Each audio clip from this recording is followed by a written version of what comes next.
सभी को सादर प्रेम प्रणाम जी। आज की कहानी कुछ अलग ही संदेश देती है सुंदर साथ जी। कहानी का शीर्षक है हृदय परिवर्तन। दिल को छू जाने वाली कहानी है ये, इसलिए चित्त दे के सुनिएगा। एक राजा को राज भोगते काफी समय हो गया था। बाल भी सफेद होने लगे थे।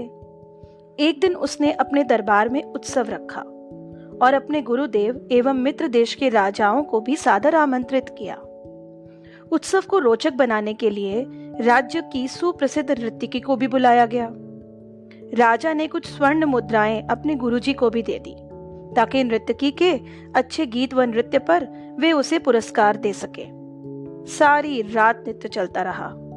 ब्रह्म मुहूर्त की बेला आई। नर्तकी ने देखा कि मेरा तबले वाला ऊँघ रहा है, उसे तो नींद आ रही है। उसको जगाने के लिए नर्तकी ने एक दोहा पढ़ा। बहु बीती थोड़ी रही पल पल गई बिताए, एक पलक के कारणे ना कलंक लग जाए।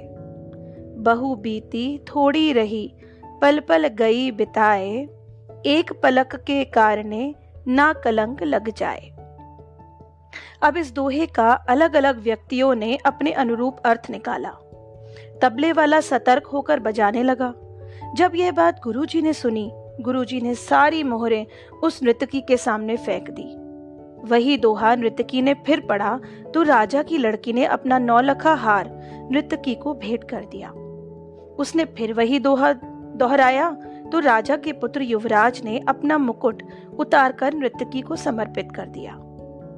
नर्तकी फिर वही दोहरा दोहराने लगी तो राजा ने कहा, बस कर, एक दोहे से तुम वैश्या होकर सबको लूट लिया है तुमने। जब यह बात राजा के गुरु ने सुनी तो गुरु के नेत्रों में आंसू आ गए और गुरुजी कहने लगे, राजा, इसको तू वैश्या मत कह, ये अब मेरी गुरु बन गई है। इसने मेरी आंखें खोल दी हैं। यह कह रही है कि मैं सारी उम्र जंगलों में परमात्मा की भक्ति करता रहा और आखिरी समय में नर्तकी का मुजरा देखकर अपनी साधना नष्ट करने चला आया हूँ। भाई, मैं तो चला अपनी भक्ति करने। यह कहकर गुरुजी ने तो अपना कमंडल उठाकर जंगल की ओर चल पड़े।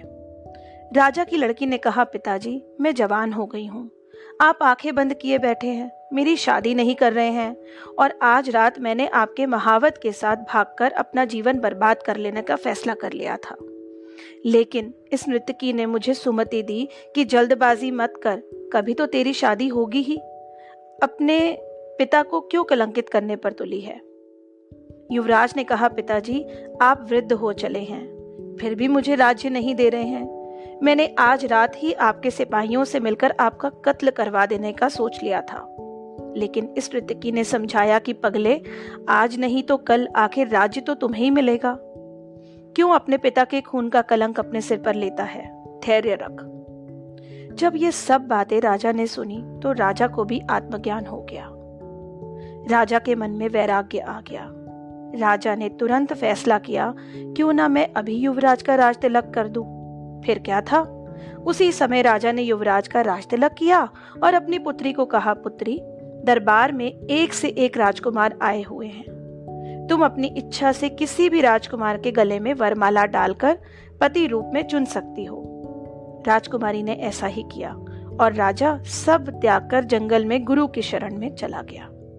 यह सब देखकर नर्तकी ने सोचा, मेरे एक दोहे से इतने लोग सुधर गए, लेकिन मैं क्यों नहीं सुधर पाई। उसी समय नर्तकी को भी वैराग्य आ गया।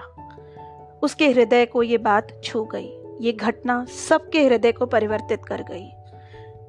नर्तकी ने उसी समय निर्णय लिया कि आज से मैं अपना बुरा काम बंद करती हूँ और अपने हृदय में प्रभु से प्रार्थना करी कि हे प्रभु, मेरे पापों से मुझे क्षमा करना, बस आज से मैं सिर्फ तेरा नाम सुमिरन ही करूंगी। समझ आने की बात है, दुनिया बदलते देर नहीं लगती। नजर बदलो, नजारे बदल जाते हैं।